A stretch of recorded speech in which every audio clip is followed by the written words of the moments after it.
Encore une journée très fiscale, Nicolas. L'ISF, ancienne version, revient assorti de son bouclier fiscal et le cellier dans l'immobilier locatif va devenir le Duflot. Oui, rapidement, l'ISF Cadel historique est de retour. Vous avez un patrimoine d'1,3 million, vous devez payer l'ISF, mais on vous le calcule dès les 800 000 € avec les 6 tranches de l'ancienne version 2011. Et puis il y a le retour du bouclier Rocard, parce qu'évidemment, avec l'ISF, avec l'impôt sur le revenu, avec les cotisations sociales, avec les 75%, eh ben, le gouvernement sait qu'il risque de se faire retoquer par le Conseil constitutionnel, qui serait tenté de trouver que la fiscalité française s'apparente un petit peu à de l'expropriation. Donc on prend les devants. Et puis sur l'immobilier, le cellier est mort, vive le Duflot. C'est une prime à la pierre qui sera plus généreuse, mais sur des investissements qui seront limités à 300 000 € maximum et avec des loyers qui seront forcément 20% en dessous des loyers du marché.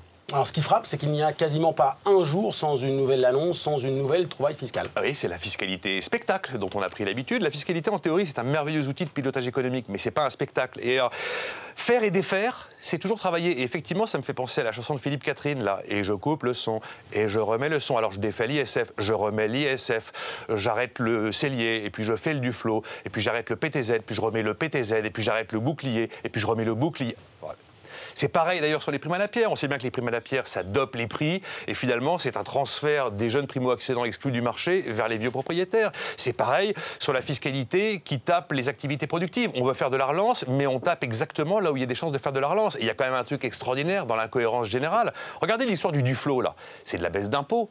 Pourquoi on a fait cette baisse d'impôts? Parce que ça va aider la construction, ça va réduire le chômage, donc la dépense sociale, et puis ça va faire des recettes de TVA. C'est bien la preuve que parfois, des baisses d'impôts rapportent plus que des hausses d'impôts. Bon, je vous sens un peu agacé là. Oui, un peu, c'est vrai. Un peu lassé là. Un peu lassé.